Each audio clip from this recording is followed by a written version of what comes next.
Hello students, I am Gyanendra Tiwari and I am here to discuss one important section of arithmetic for general competition.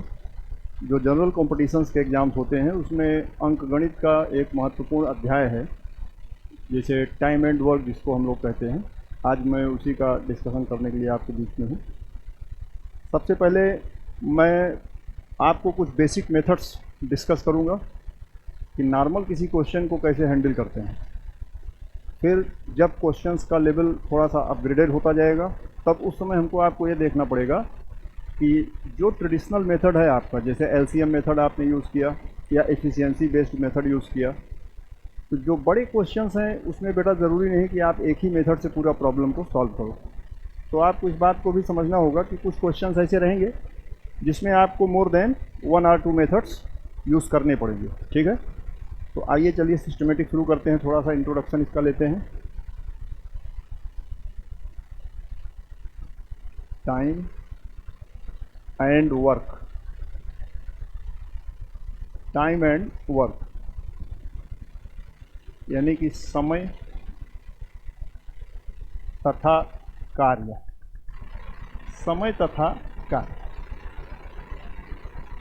समय तथा कार्य। जैसा कि नाम से ही स्पष्ट है कि हम लोग इसमें कुछ कंडीशंस रहेंगी, कुछ केसेस रहेंगी, मैथमेटिकल प्रॉब्लम जो टाइम और वर्क अमाउंट इस चीज़ को डील करेगी। सबसे पहले एक समझने के लिए कि बेसिक इसका क्या है, एकदम बेसिक से क्वेश्चन लेते हैं, उसके थ्रू समझते हैं।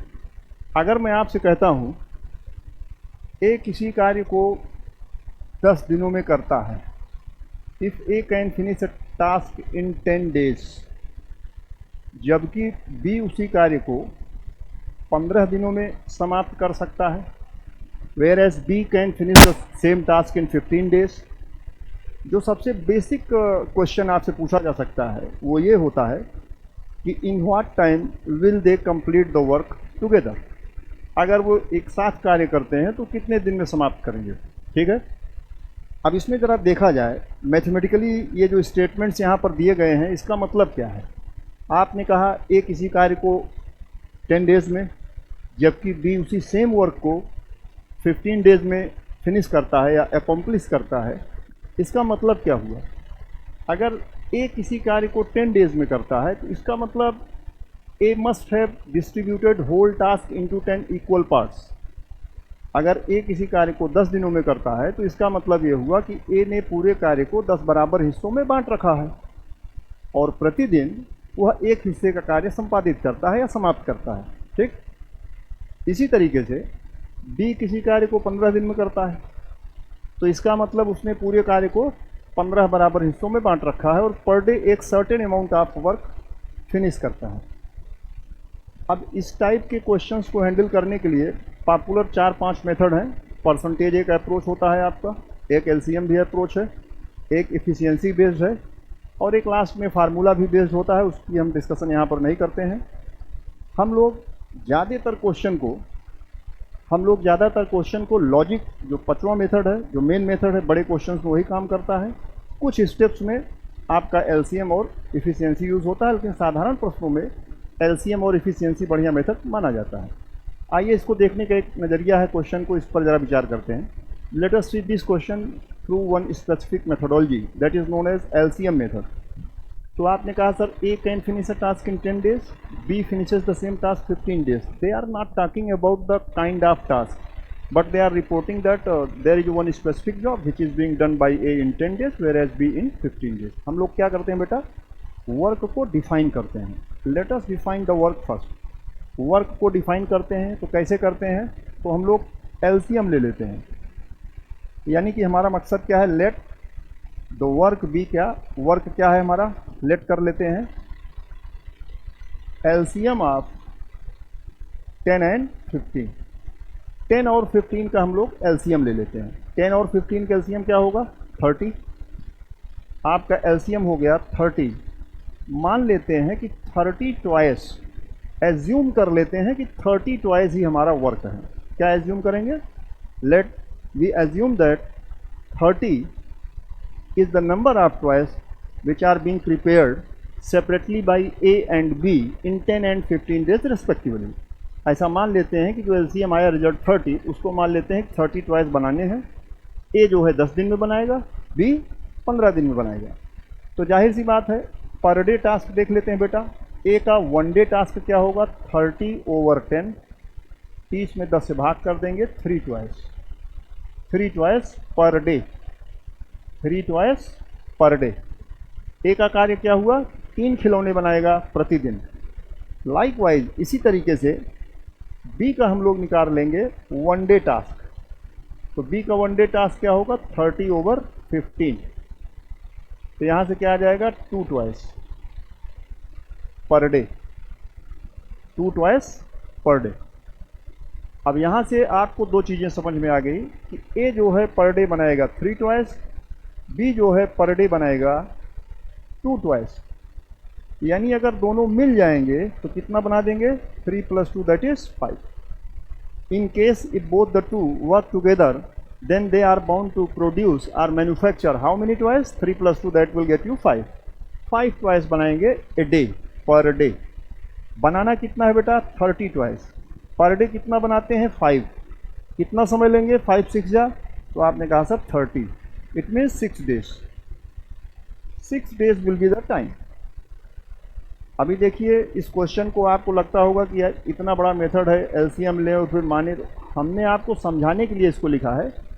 Once you understand the basic concept, then you are not required to go for this lengthy procedure, you can directly get it solve through mental activities. Like आप एलसीएम ले लीजिए, पहला स्टेप 10 और 15 का 30 हो गया।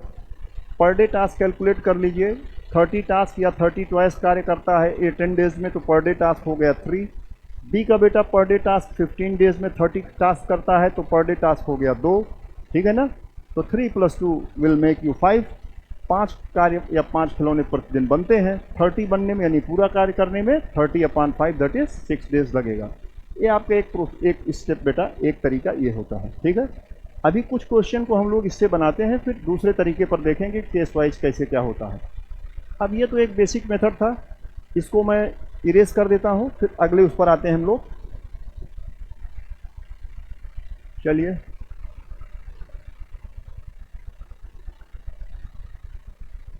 अब हम लोग क्या करेंगे, हम लोग सेम डेटा को लेकर क्वेश्चन में थोड़ा सा वेरिएशन करेंगे, थोड़ा सा ट्विस्टिंग करेंगे, जैसा कि आपके एग्जाम में प्रश्न पूछे जाते हैं।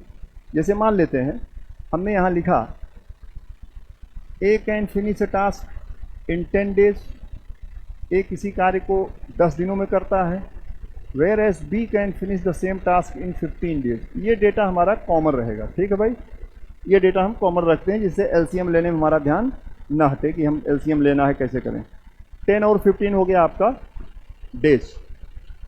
अब पहला क्वेश्चन जो है वो ये है, पहला तरीका, A can finish a task in 10 days, B can finish the same task in 15 days. यहाँ पर एक लाइन लिख लीजिएगा, they start working together. They start working together, वे कार्य को एक साथ आरंभ करते हैं। दे स्टार्ट वर्किंग टुगेदर, वे कार्य को एक साथ आरंभ करते हैं। A left the job, A left the job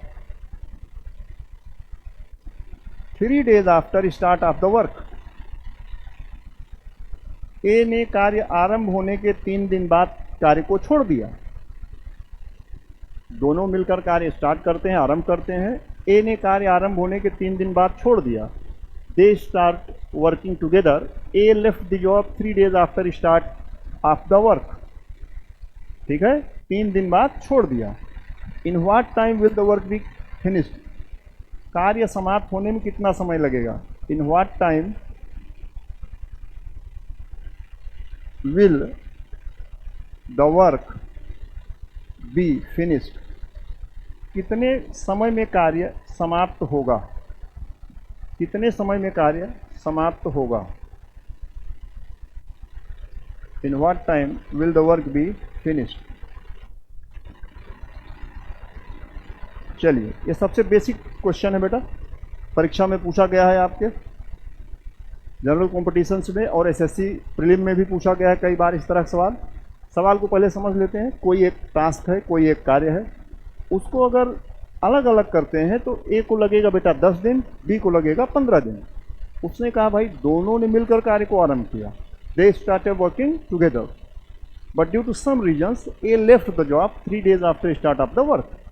परंतु कुछ कारणों की वजह से ए ने 3 दिन बाद कार्य को छोड़ दिया। कह रहे हैं कि पूरा कार्य कितने समय में समाप्त होगा। ऐसे क्वेश्चंस में देखिए, कोई भी मैथमेटिक्स का क्वेश्चन हो जो जनरल कंपटीशन का है या एरिथमेटिक सेक्शन का है, language play very important role.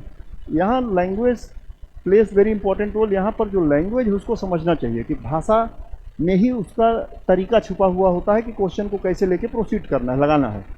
जैसे उसने आपसे कह दिया है दोनों मिलकर कार्य को आरंभ करते हैं, परंतु एक कार्य को 3 दिन बाद छोड़ देता है। इसका क्या, इसमें हिडन क्या है बेटा, छिपा हुआ इन्फॉर्मेशन क्या है? Initially for first 3 days A and B did the work together.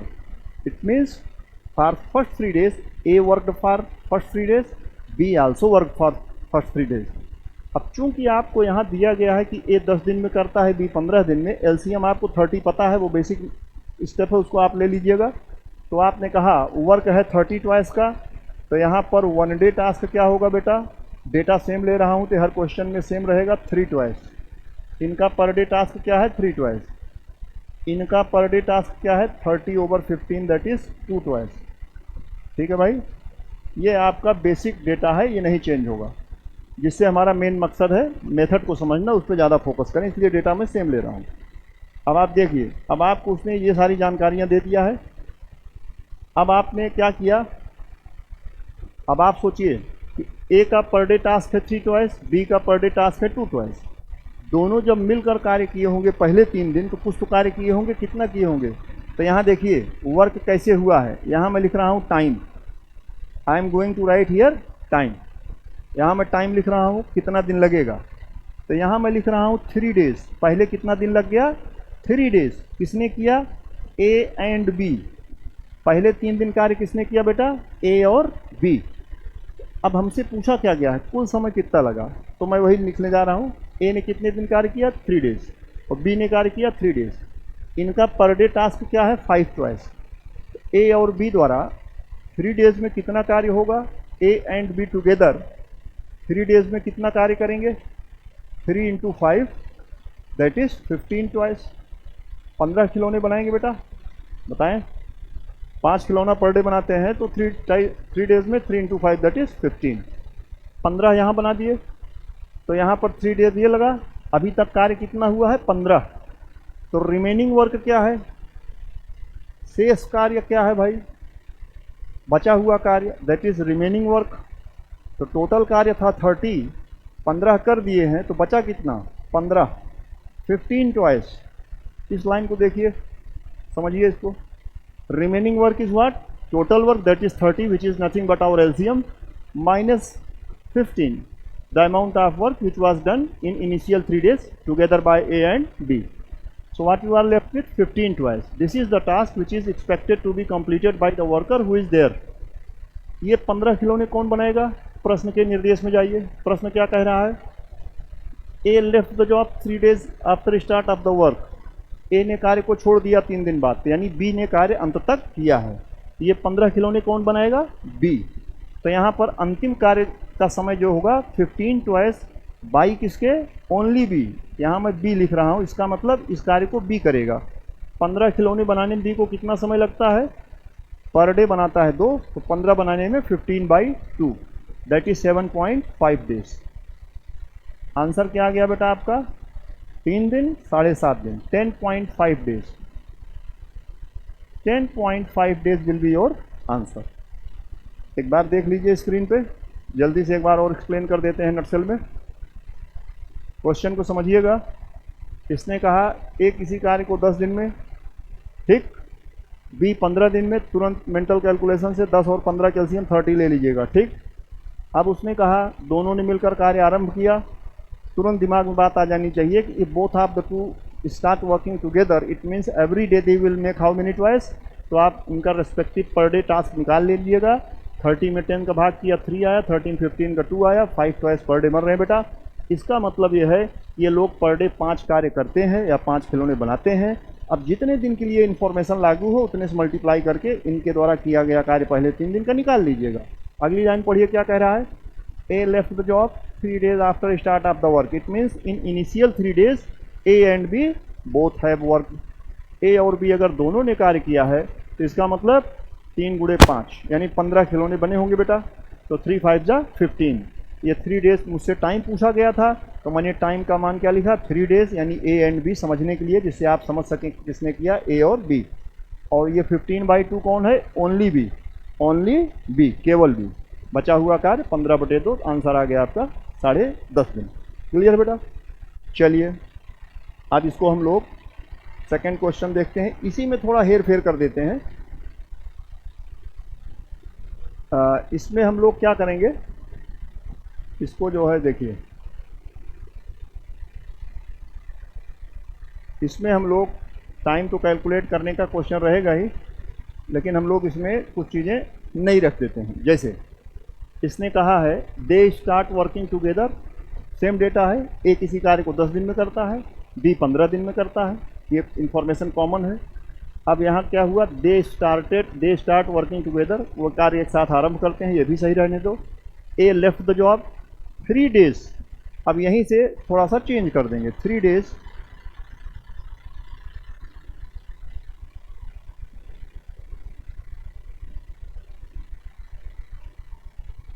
यहाँ पे हम लोग यही इतना चेंज कर देंगे।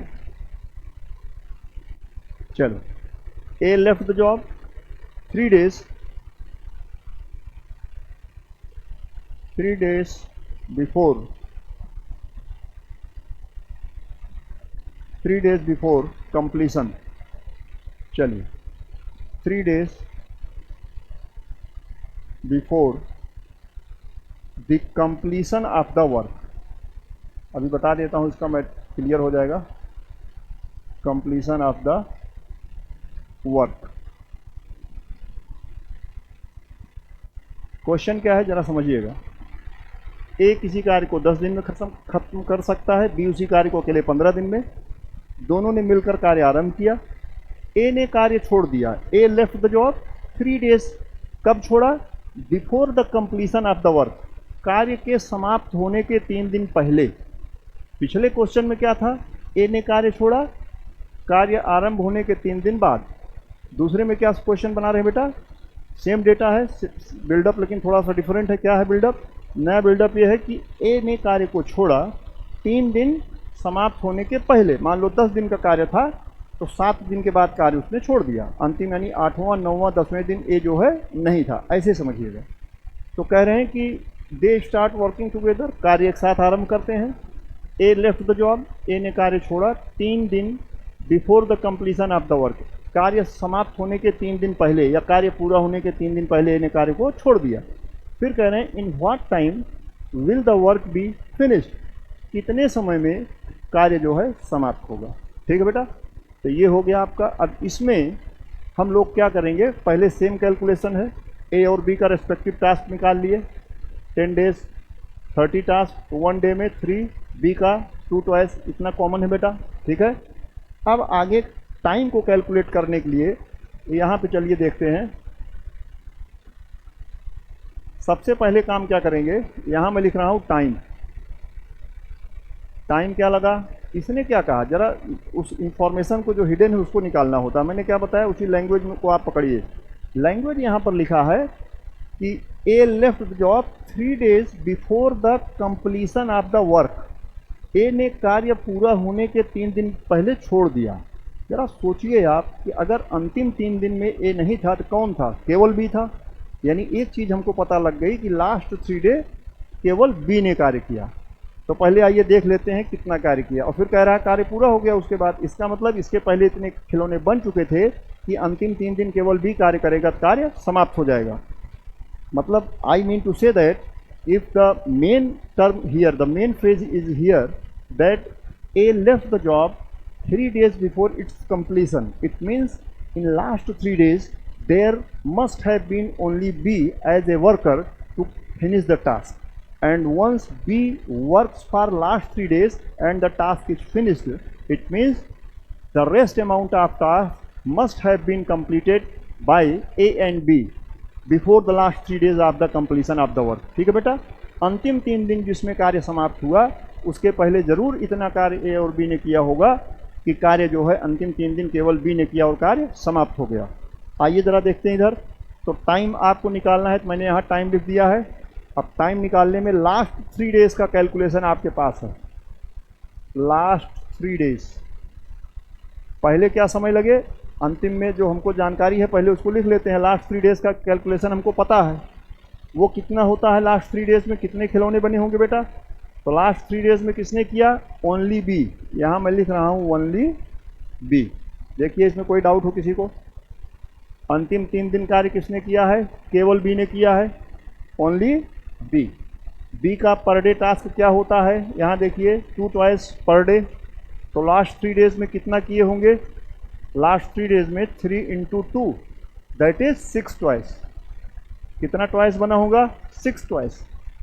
बचा हुआ कार्य क्या होगा, 30 बनाने थे 6 बन गए हैं, 30 बनाने थे 6 हो गए हैं, तो 24 जरूर बचा होगा, यानी पहले किया जा चुका है। बचा होने का मतलब यहाँ किया गया है, क्योंकि अंतिम 3 दिन का कार्य है 6, इसका मतलब 24 पहले हो गया था। तो 24 जो ट्वाइस हैं वो कौन बनाया होगा, ए एंड बी। कितने दिन में बनाएंगे, पर डे 5 बनाते हैं, तो 24/5 days कार्य ऑलरेडी हो चुका था। ये चीज़ आपको सीखना पड़ेगा।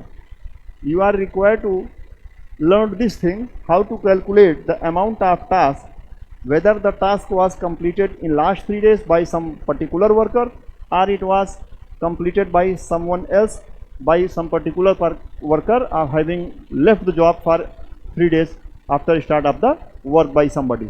तो कहने का मतलब है कि अभी तक 2 तरह का सवाल आपने देखा, जिसमें पहले क्वेश्चन में दोनों मिलकर कार्य आरंभ करते हैं, क्रमशः 10 और 15 दिन में समाप्त करने की क्षमता रखते हैं, लेकिन किसी कार्य से एक 3 दिन बाद चला जाता है, शेष कार्य भी करता है। कार्य कितने दिन में समाप्त होगा उसको आपने देखा। दूसरे में हमने ये सीखा कि अगर सेम बिल्डअप है और उसमें एक चीज़ का अंतर कर दें कि बजाय एक कार्य छोड़े 3 दिन बाद शुरू करने के, वो कार्य समाप्त होने के 3 दिन पहले छोड़ता है। तो यहाँ पर बेसिक चीज़ क्या है, इसका आप एथिक्स समझिए। बेसिक क्या मैटर है यहाँ पर कि अगर अंतिम 3 दिन में केवल ए चला गया है तो इसका मतलब केवल बी रहा होगा, तो फिर भाई बी का लास्ट 3 days का टास्क सॉलिड हम निकाल सकते हैं, तो उसको हम पहले कैलकुलेट कर लिए। यहाँ पर क्या लिखा हूँ मैं, task done by B only B in last 3 days।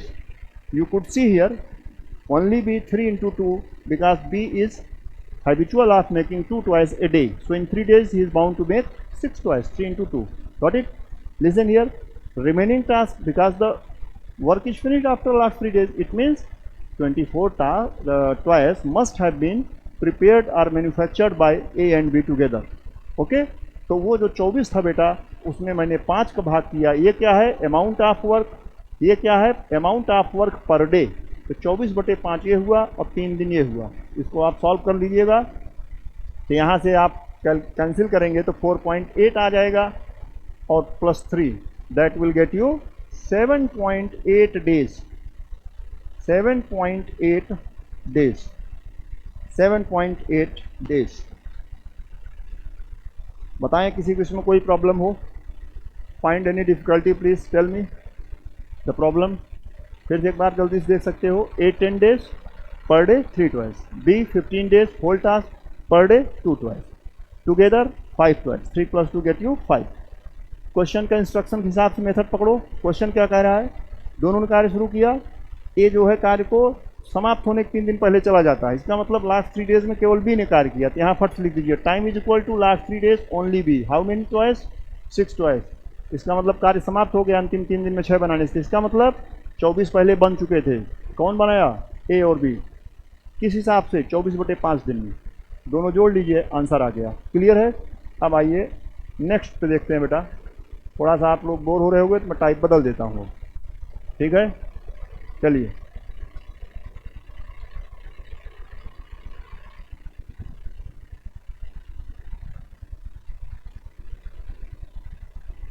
चलिए अब मान लेते हैं, इसी में थोड़ा सा हेर फेर करते हैं। A can finish the task in 10 days, B can finish the same task in 15 days. अभी 2-3 टाइप बचा हुआ है, तो एक दो और देख के तब आगे दूसरा टाइप का क्वेश्चन देते हैं। अब बेटा इसमें कह रहा है कि ए स्टार्ट्स द वर्क, यहाँ मैं लिख दे रहा हूँ ए स्टार्ट्स द वर्क, कार्य को ए ने आरंभ किया। ए स्टार्ट्स द वर्क, कार्य को ए ने आरंभ किया। अब इसमें क्या करा देंगे, बी को शामिल करा देंगे। B joins him, B joins him 3 days. You guys may think why I am focusing on the number 3, because my basic idea is behind using the same kind of digits is that we should not focus more on the numbers. We should try to focus on the basic intricacies, that is the methodology and some difficult aspect if there. तो जो भी है महत्वपूर्ण चीज़ method समझने का बेटा, इसलिए जो है डेटा मैं सेम ले रहा हूँ। ओरिजिनल क्वेश्चन में ऐसा नहीं करेंगे हम लोग, सिस्टमेटिक इसको आगे बढ़ाएंगे तो एक एक चीज़ों को अलग अलग लेवल पे देखा जाएगा। A starts the work, B joins him 3 days after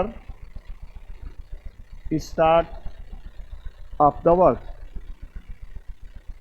After start of the work. In what time?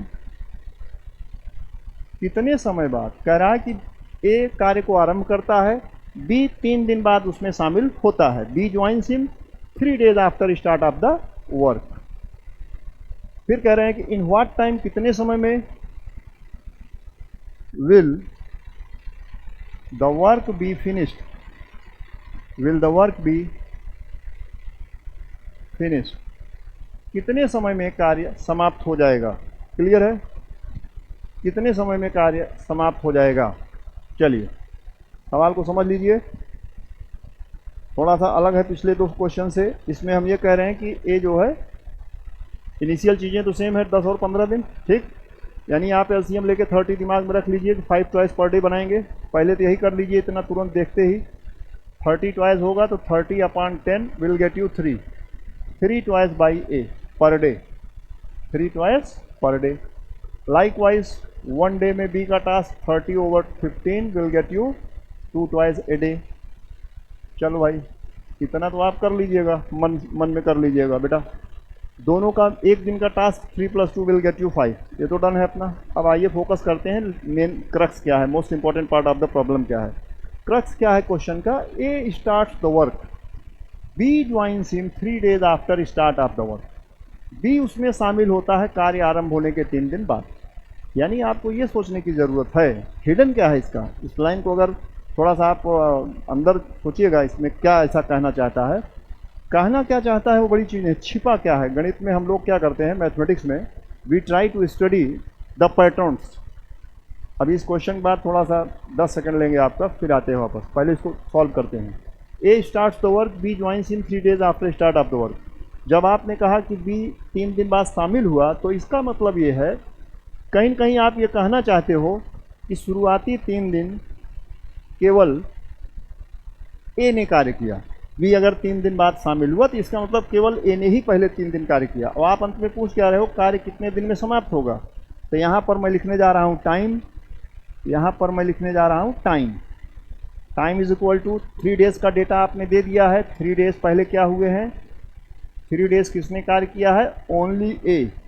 यहाँ मैं लिख क्या रहा हूँ बेटा, ओनली ए, केवल ए ने कार्य किया है। क्यों, क्योंकि आपने कहा कार्य को ए ने आरंभ किया और बी उसमें 3 दिन बाद शामिल हुआ। इसका मतलब पहले 3 दिन केवल ए ने कार्य किया। 3 दिन समय तो लग ही गया। अब और कितना समय लगेगा, तो आप यही सोच लीजिए 3 दिन में कुछ तो कार्य किया होगा। कितना किया होगा, ए जो है एक दिन में 3 टॉयज बनाता है, तो 3 days में कितना बनाएगा, 3 3 जा 9। तो आपने कहा सर 9 टॉयज, यहाँ पर मैं लिख दे रहा हूँ 9 टॉयज। तो 9 बना दिया तो बचा कितना, 21 टॉयज। 9 बना दिया, बचा कितना, 21 टॉयज। अगर यही हमको 30 करना है टोटल, अभी तक केवल 9 बने हैं, 21 बाकी है। ये 21 क्या है, बचा हुआ है कार्य, amount of the work left 21। इसको कौन करेगा, अब बी शामिल हो गया 3 दिन बाद, इसका मतलब ए और बी दोनों करेंगे। तो आपने कहा सर 21 का जो टास्क है वर्क का, उसको करेंगे दोनों लोग मिलकर, यानी पर डे 5 टॉयज बनाएंगे। कौन बनाएगा, तो मैं यहाँ लिख रहा हूँ A and B. I am writing this thing so that you could go through again and again while revising the thing that why the numbers are written like. आप सोच सको कि ए ओनली ए, ये डेटा किसके लिए है, ए और B के द्वारा बनाया गया है. कितना हो गया बेटा, तो आप अगर 21 में 5 से डिवाइड करोगे तो 42 5 210 होता है, तो finally you will be getting 4.2.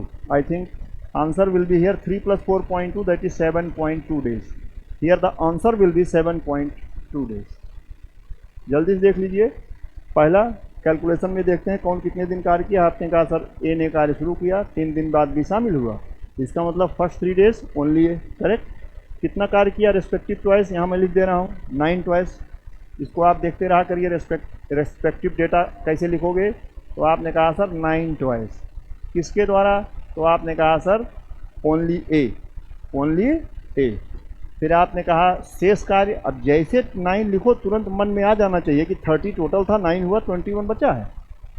As soon as you write 9 twice, this thing must strike in your mind the amount of the work left there.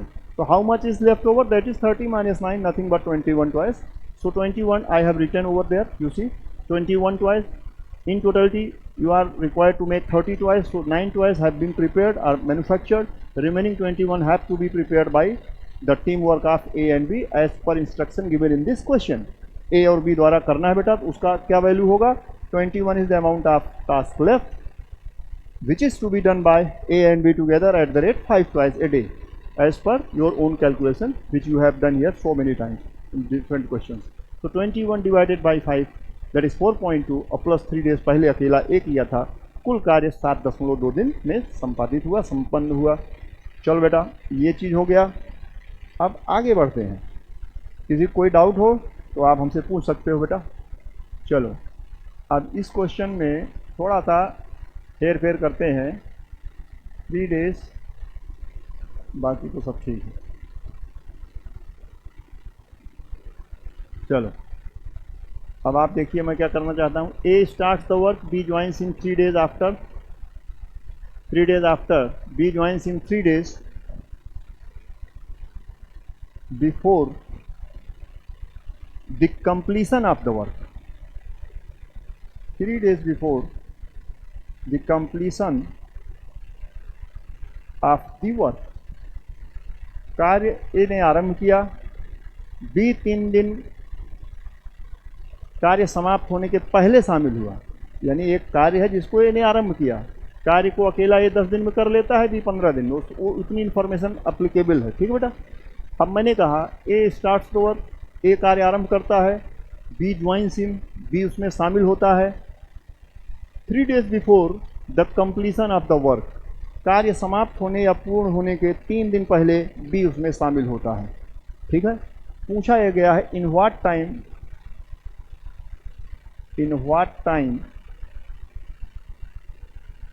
Will the work be finished.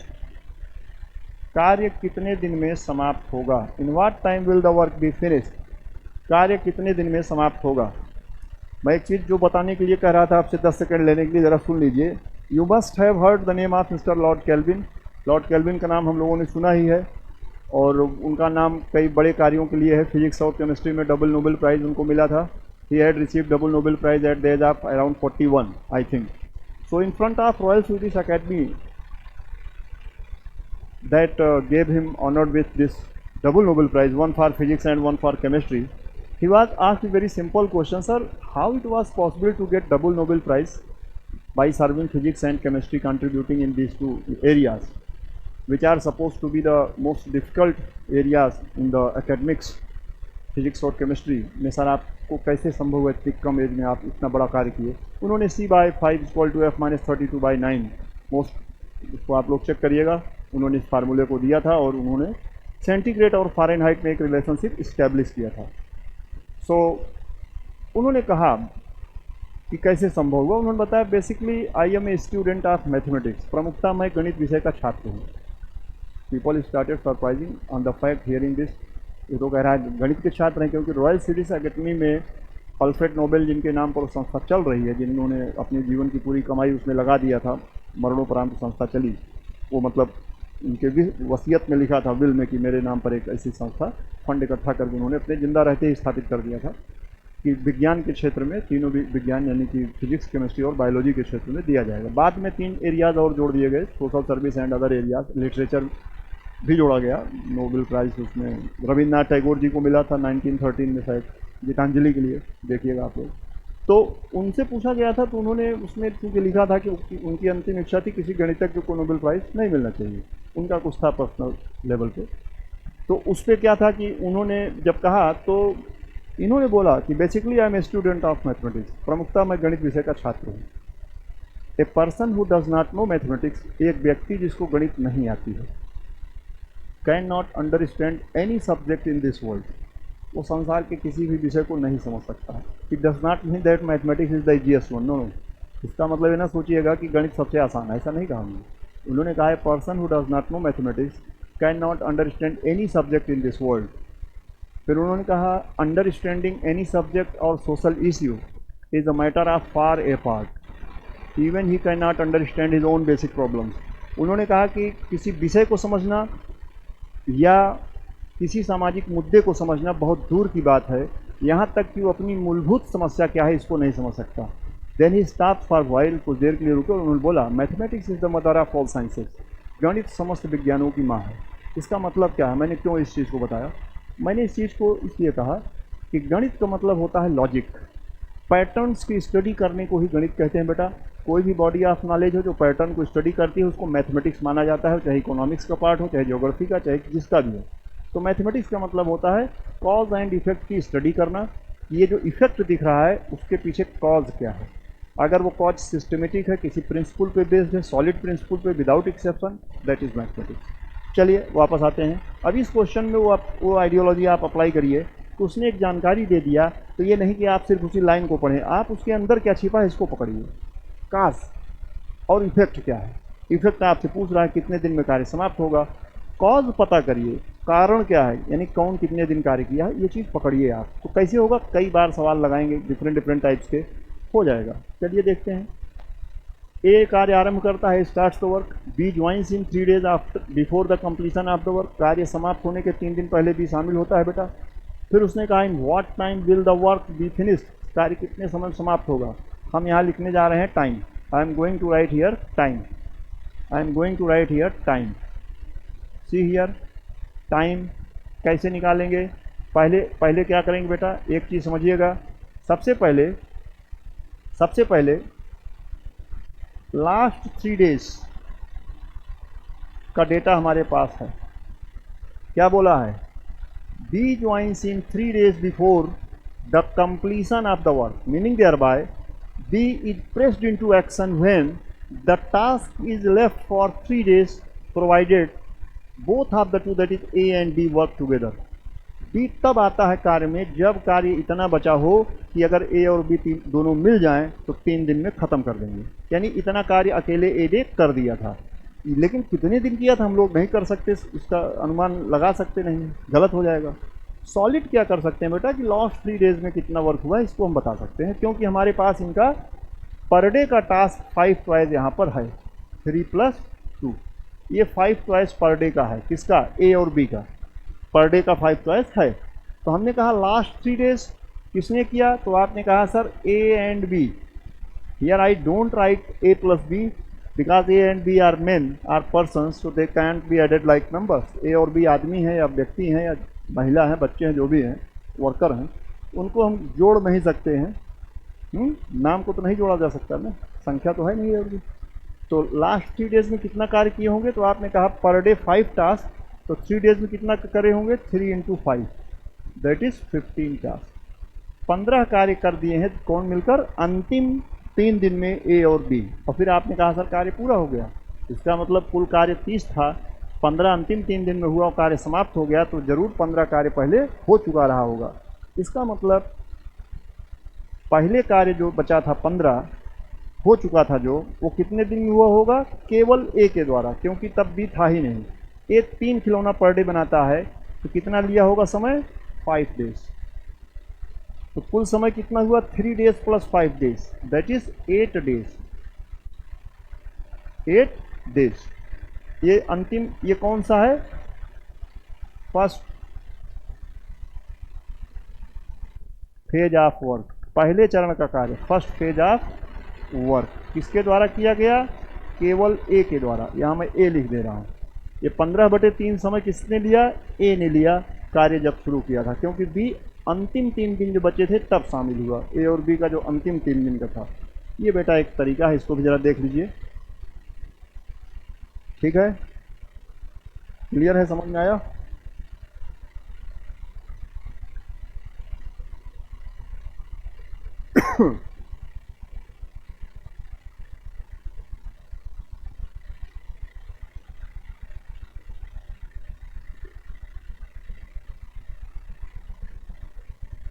चलिए, अब question को हम बदल देते हैं, type बदल देते हैं। अब इससे बाहर निकलते हैं।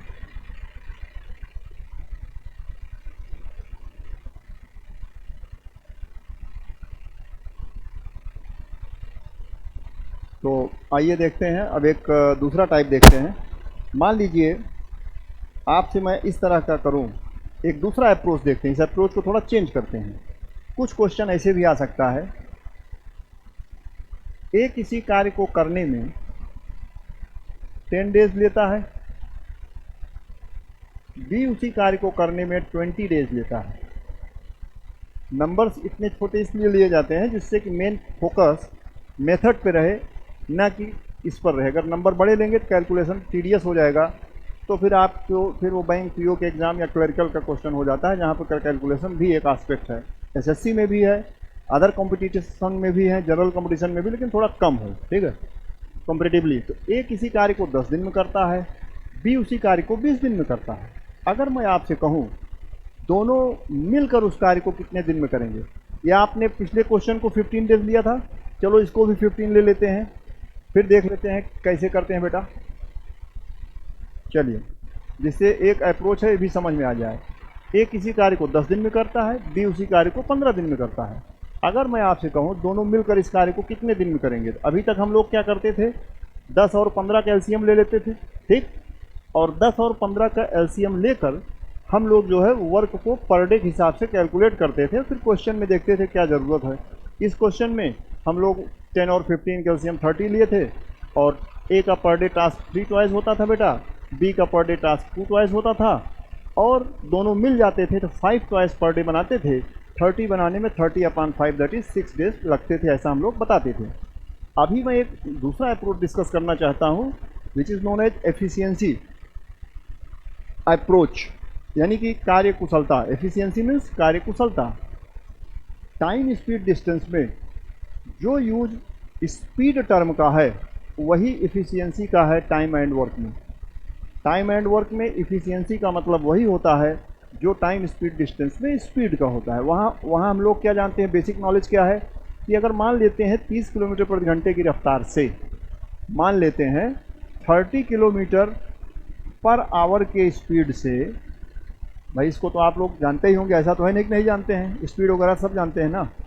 स्पीड अगर किसी व्हीकल की 30 किलोमीटर पर आवर है और डिस्टेंस अगर मान लें 120 किलोमीटर है, तो टाइम क्या लग जाएगा बेटा? तो आपने कहा सर टाइम डिस्टेंस अपान स्पीड होता है, यानी 120/30 होता है, तो आंसर आप दे दोगे सर 4 घंटे। आंसर क्या दे दोगे? 4 घंटे।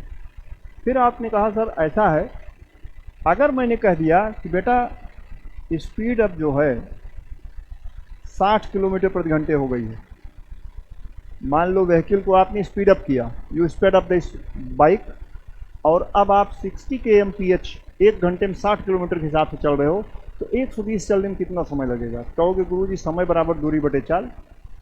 If I ask you that you increase the speed of the bike to reach 60 kilometre per hour speed, now you are required to travel 120 kilometers, so what will be the amount of time? Earlier it was 30 kilometer per hour speed, distance was 120, right now the speed has become twice, but the distance is fixed, that is constant, that is again 120 kilometer. Time क्या होगा बेटा? तो जाहिर सी बात है, common sense लगाइए, speed तेज किया गया है तो समय जो है आपका कम लगेगा। 120 में 60 से भाग दोगे तो 2 घंटे लगेगा। अब आपने यहाँ क्या देखा कि जब स्पीड थी 30 तो टाइम लगा 4 आवर्स, और स्पीड जब आपने दुगना कर दिया यानी 60 कर दिया तो टाइम लगा यहाँ पर आधा। स्पीड दुगना तो टाइम लगा आधा, यानी कि स्पीड का रेशियो अगर 30:60 है, पहले 30 स्पीड थी बाद में 60 हुई, तो रेशियो क्या बना, इसको 30 से काट दीजिए, 1:2, 1:2। तो टाइम क्या लगा, ये तो आपका स्पीड है, ये तो आपका रेशियो ऑफ स्पीड है, चाल का समय, दोनों का चाल जो है उसका चाल का रेशियो अनुपात 30 का अनुपात था, 30 था पहली बार स्पीड, दूसरी बार में 60 हो गया, तो अनुपात क्या हो गया 30:60, यानी कि 1:2। तो समय क्या लगा बेटा, समय का जो अनुपात है 4:2 लगा, 4:2 यानी 2:1। इस पर फोकस करिए आप। जब चाल का अनुपात था 1:2, when the ratio of the speed was 1:2, then the time became inverse of this, that is 2:1। 1:2 का उल्टा क्या हो गया, 2:1। इसी टाइप से यहाँ पर होता है, अगर ए किसी कार्य को 10 दिन में करता है और बी अगर 15 दिन में करता है, इसका क्या मतलब है, इसका मतलब आप ये समझिए कि ए फास्टर है, ए की स्पीड तेज है। Suppose that you are required to dig a canal, अगर आपको नहर की खुदाई करना हो, आप कुछ आदमी लगाते हो काम पर, वो आदमी उसको नहर की खुदाई करता है, परंतु अगर जेसीबी मशीन लगा दें तो जाहिर सी बात है कि बहुत तेज कार्य होगा, यानी एक आदमी जो दिन भर में करेगा, हो सकता है जेसीबी मशीन उसको 10 मिनट 5 मिनट में कर दे। समझ गए? तो कहने का मतलब वो क्या है, स्पीड है, speed to finish the amount of task, that is known as efficiency.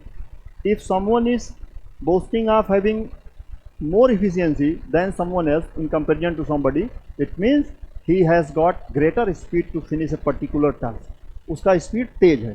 तो जरा आप समझिएगा, अगर इनके द्वारा, तो यहाँ पर मैं क्या लिख सकता हूँ, यहाँ पर मैं लिखता हूँ टाइम, एक टर्म है टाइम, वो इन्वर्सली रिलेटेड होता है किसके बेटा, वो इफिशियंसी के इन्वर्सली रिलेटेड होता है। यानी कि समय जो है वो व्युत्क्रम क्रमानुपाती होती है किसके, कार्य कुशलता के, कार्य कुशलता के। समय जो है व्युत्क्रम क्रमानुपाती होता है किसके, कार्य कुशलता के। इसका उल्टा भी सही है, क्या कि एफिशिएंसी को ई से रिप्रेजेंट करें तो इन्वर्सली रिलेटेड होती है टाइम के, ये भी सत्य है। Efficiency is inversely related to time. इसका मतलब अगर इफिशियंसी बढ़ाते हो तो समय कम लगेगा, जैसे वहाँ बाइक की स्पीड 30 से 60 बढ़ाए तो समय 4 घंटे के बजाय 2 घंटे लगा 120 चलने में।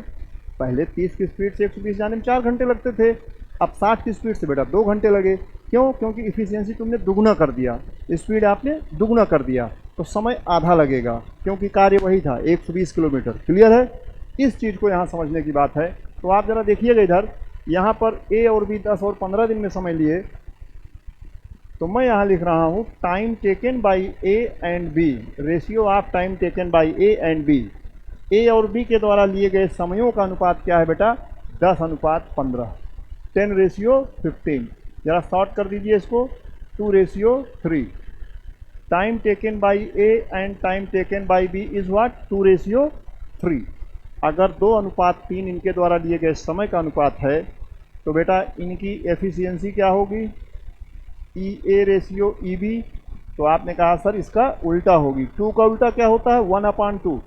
इन्वर्स का मतलब 2 का इन्वर्स 1/2, 3 का इन्वर्स 1/3। तो हम लोग डायरेक्ट उसको कह देते हैं कि अगर रेशियो 2:3 है तो इसका इन्वर्स क्या होगा, 3:2। एंटीसीडेंट प्रेसिडेंट को आपस में चेंज कर देते हैं, पहले रेशियो का जो टर्म है बाद में कर देते हैं, बाद वाले को पहले कर देते हैं। क्लियर है? और अगर समझना हो कि ये स्टेप आता कैसे है, तो ज़रा इधर देखिएगा, इसको मैं थोड़ा सा डिसअपियर करता हूँ यहाँ से, कितनी चीज़ों को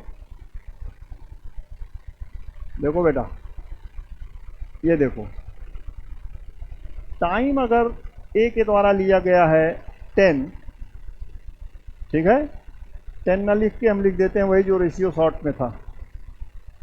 यहाँ पर मैं लिख देता हूँ time taken by A is 2 units.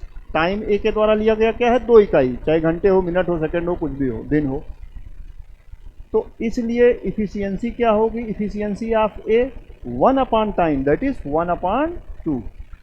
Okay, B के द्वारा लिया गया समय प्रश्न में यहाँ पे क्या दे रहा है 2 यूनिट है, तो यहाँ पर 10:15, ठीक है, तो 2, ठीक है, ठीक। ओके, तो टाइम टेकन बाई बी क्या है 3 यूनिट्स, बी के द्वारा लिया गया समय क्या है यहाँ 3 यूनिट्स।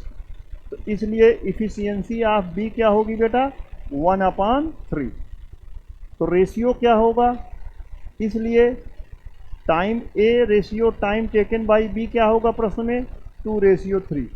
10 और 15 का अनुपात क्या हुआ 2:3, तो यहाँ मैं लिख दिया, इसलिए T8 TB इतना हुआ।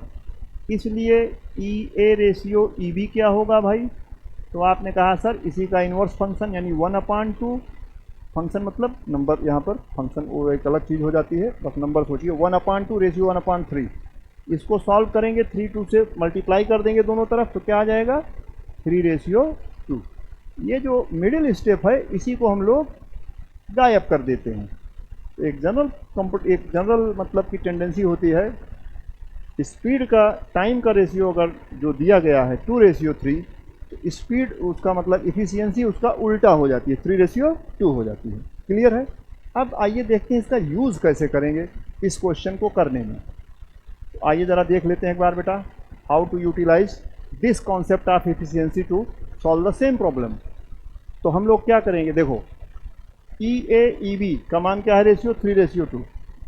ए ने कितना समय लिया 10 डेज, ए की इफिशियंसी क्या है 3, तो आप कहोगे 3 इफिशियंसी किसकी है ए की, जब लगाता है तो कार्य कितने दिन में समाप्त होता है 10 डेज। 3 इफिशियंसी माने उसकी स्पीड 3 यूनिट थी, 3 किलोमीटर प्रति घंटा थी, तो कार्य यात्रा कितनी देर में खत्म हुई 10 दिन में, 10 डेज में। अगर इफिशियंसी 1 होती तो ए उस कार्य को कितने देर में करता, या कोई भी कितने देर में करता, 3 इफिशियंसी से 10 दिन। एक इफिशियंसी से ज़्यादा कि कम, सोच के बोलिएगा। ये पेन और प्राइस का सवाल नहीं है कि आपने कहा 3 कलम का दाम 10 रुपया तो एक का दाम 10/3, ना ना ना। This question is not that the price of 3 pens is given ₹10, so what about 1? Because we have become habitual of dividing the things, that if the price of 3 pence is ₹10, so the price of 1 is bound to be 10/3. That is not the case here. We should try to think first how to use the unitary method here.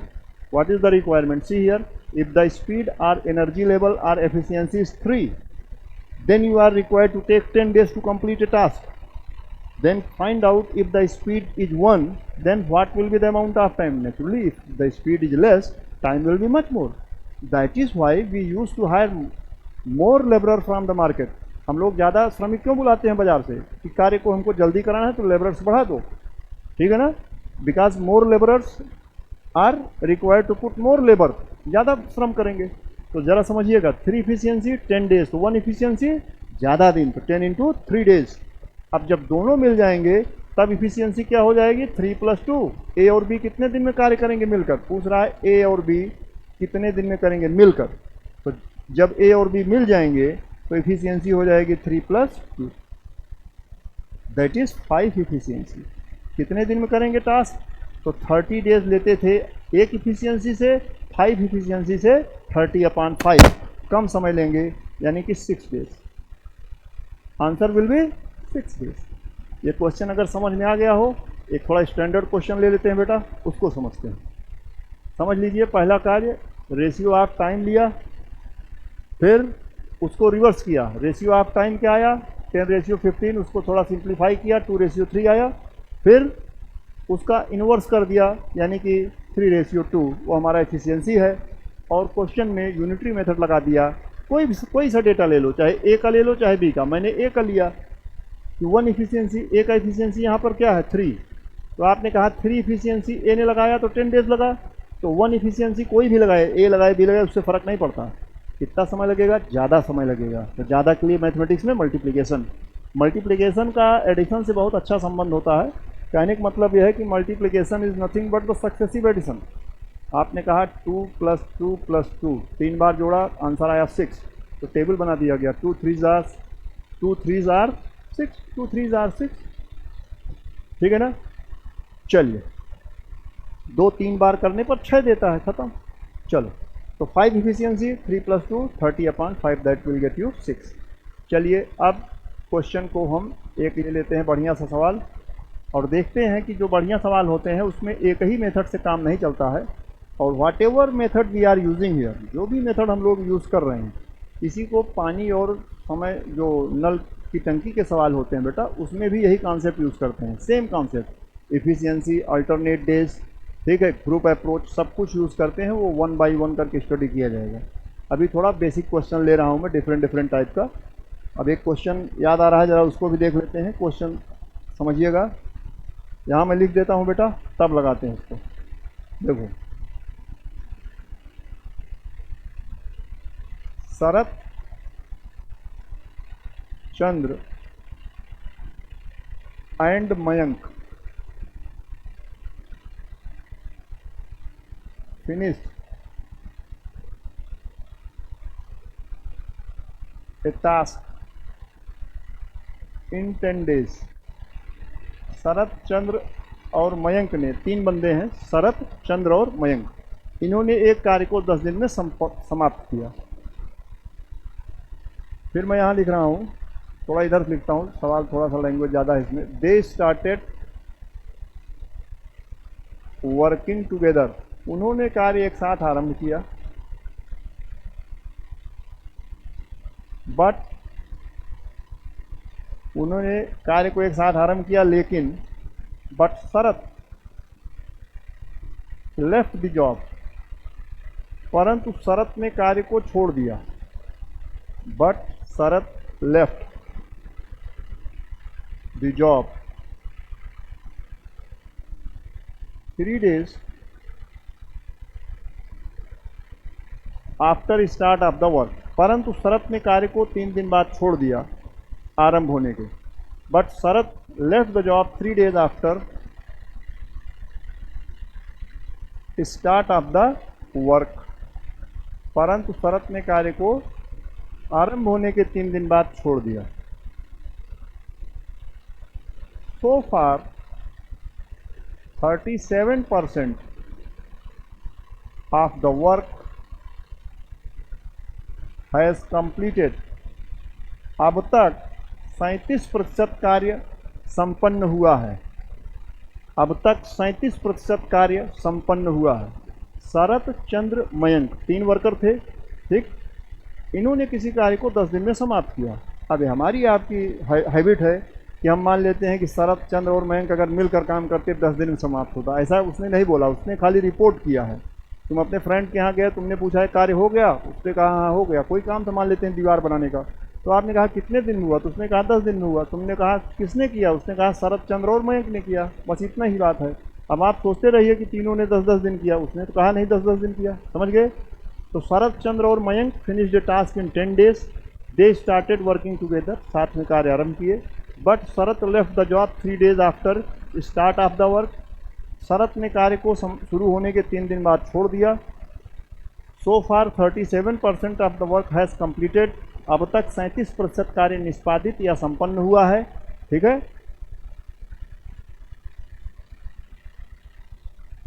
The work done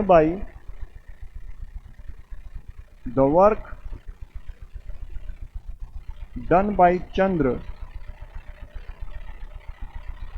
in 4 days is equal to the work done by Mayank in 5 days। ये मयंक है भाई, by Mayank in 5 days। चंद्र के द्वारा 4 दिन में किया गया कार्य मयंक के द्वारा 5 दिन में किए गए कार्य के बराबर है। Mayank in 5 days, okay. अब आपसे ये पूछा जा रहा है, find out the time, find the time taken by the fastest worker, find the time taken by the fastest worker to finish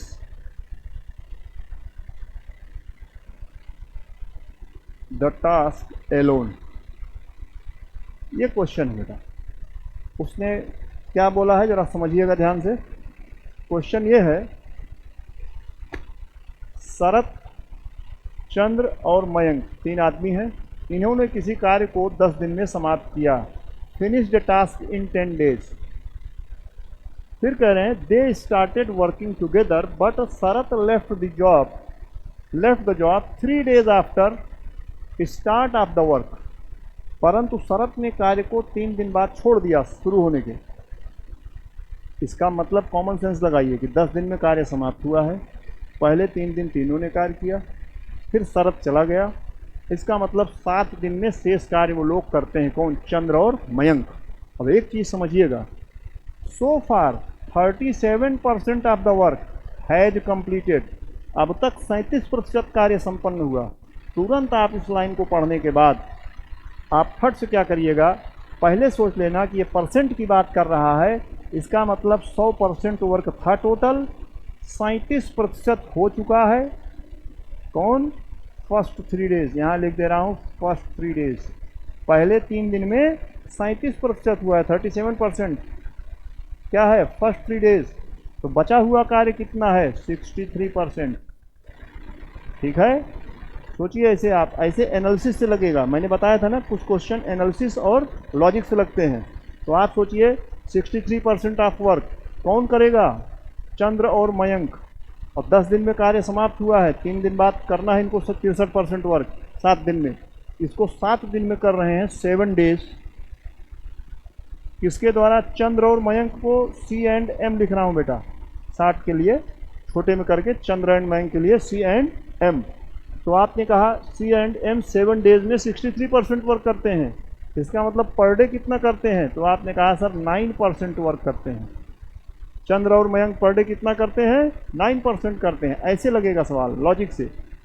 तो अगर पहले 3 दिन में 37% कार्य हुआ है और चंद्र और मयंक पर डे 9% करते हैं, तो 3 दिन में कितना किए होंगे? 27%।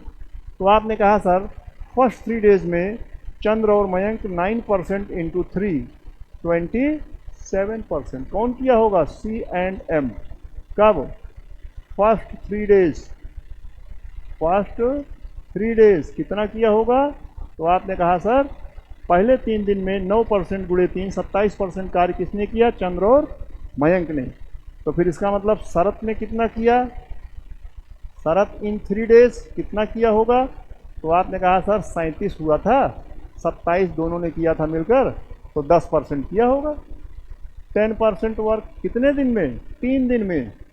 अब आप बताइए, देखिए 3 दिन में इन्होंने किया है, शरत ने 10% वर्क, तो पूरा कार्य 100% होता है। तो 100% वर्क कितने दिन में करेगा? 10% का 10 टाइम्स 100% होता है। तो 3 दिन का 10 टाइम्स क्या हो गया बेटा?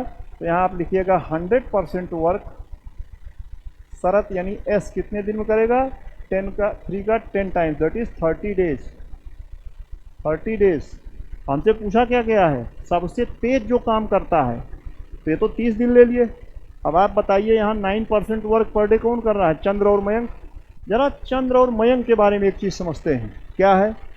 कह रहे हैं the time taken by the Chandra in 4 days is equal to the work done by Chandra in 4 days is equal to the work done by Mayank in 5 days. Chandra के द्वारा 4 दिन में किया गया कार्य मयंक के द्वारा 5 दिन में किए गए कार्य के बराबर है। इसका मतलब चंद्र और मयंक का टाइम टेकन बाय चंद्र और टाइम टेकन बाय मयंक का रेशियो क्या है? 4:5। Efficiency of Mayank ratio efficiency of Chandra, sorry उल्टा हो गया, 1 मिनट, तो यहाँ से आते, हाँ, तो इसका मतलब efficiency of Chandra efficiency of Mayank, इनका रेशियो क्या होगा? 4:5 समय है तो उसका उल्टा यानी 5:4, 5:4। इसका मतलब 5 इफिशियंसी है चंद्र की, 4 इफिशियंसी है मयंक की। 9% वर्क पर डे करते हैं दोनों तो 9 इफिशियंसी लगाते होंगे, 5 इसका 4 इसका 9, 9 इफिशियंसी 9% वर्क, तो 1 इफिशियंसी 1% वर्क। तो इसका मतलब मयंक पर डे कितना वर्क करता होगा बेटा, 5% वर्क पर डे चंद्र करता होगा, और मयंक कितना करेगा 4% वर्क पर डे। ये देखो यहाँ से आ गया दोनों का आंसर 4% वर्क। क्यों? क्योंकि मयंक की इफिशियंसी 4 है तो 4% वर्क करेगा, क्योंकि 9 इफिशियंसी 9% वर्क, तो 1 इफिशियंसी कम वर्क यानी 9% अपॉन 9 दैट इज 1% वर्क। तो 4 इफिशियंसी 4% वर्क, 5 इफिशियंसी 5% वर्क। तो 4% वर्क बेटा कर रहा है यहाँ पर मयंक, 5% कर रहा है चंद्र। 5% अगर चंद्र कर रहा है पर डे तो 100% करने में कितना लेगा समय, चंद्र कितना समय लेगा, तो आपने कहा 5% पर डे कर रहा है तो 100% करने में 20 दिन लेगा, तो 20 डेज आ गया चंद्र का। और मयंक का पर डे 5% कितना लेता है, सॉरी 4% वर्क करता है, क्योंकि 4 इफिशियंसी है तो 4% वर्क करेगा तो 100% करने में 25 दिन लगेगा, तो मयंक को लग गया 25 दिन। आंसर क्या आएगा आपका, तो जाहिर सी बात है फास्टेस्ट वर्कर यहाँ कौन हुआ, फास्टेस्ट वर्कर आपका चंद्र हुआ।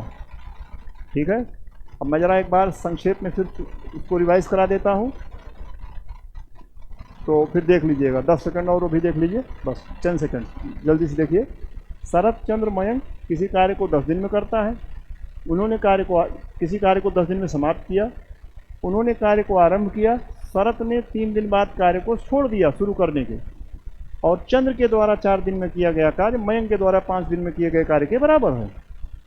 उसने फिर पूछा बताइए तीव्रतम गति से कार्य करने वाला व्यक्ति कार्य को कितने देर में संपन्न करेगा, यानी कि शरत चंद्र मयंक में जो सबसे तेज है फास्टेस्ट है वो कितना समय लेगा। तो आप क्या करिएगा, एक एक लाइन पढ़िएगा। Sharat Chandra Mayank finish the task in 10 days, ठीक है, 3 दिन तक तीनों ने किया, 37% कार्य हुआ है। इस लाइन को ये क्रक्स है बेटा, 37%, 37 3 दिन में हुआ है तो अगले 7 दिन में 63% हुआ होगा।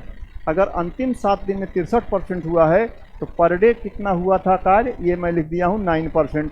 कौन किया, शरत तो चले गए, चंद्र और मयंक किए। चंद्र मयंक का क्या सिस्टम है समझ लीजिए, कह रहे हैं चंद्र 4 दिन में जो कार्य करता है मयंक उसे 5 दिन में करता है। Mayank does that thing in 5 days, meaning thereby the ratio of time taken by Chandra and Mayank for a specific kind of task is 4:5. So the efficiency is bound to be inverse of this, that is 5:4. So here I have written 9% work is being completed by Chandra and Mayank by putting 9 efficiency. So 1 efficiency is responsible for 1% task. तो बेटा सीधी बात है, तो 9 पहले 3 दिन में 9% गुणे 3 यानी 27% कार्य हुआ है चंद्र और मयंक द्वारा। तो 10% किसने किया है, ये देखिए 37% minus 27%, 10% of work will be done by Sharat, तो 100% work done by Sharat in 30 days. यहाँ हो गया। चंद्र और मयंक में स्मार्टर है आपका चंद्र, 5 इफिशियंसी के साथ 5% वर्क पर डे करेगा, क्योंकि 9 efficiency 9%, 5 efficiency 5%, 5% task per day. तो 100% टास्क, कोई भी टास्क अपने आप में या तो 1 होता है या तो 100% होता है अपने आप में, तो 100% करने में 5% ए डे के हिसाब से 20 डेज लगेगा। तो फास्टेस्ट वर्कर यहाँ आपका आ गया Chandra. So by this we conclude this lecture today, and by next lecture we will explain the things in proper way with some other types of questions. Thank you.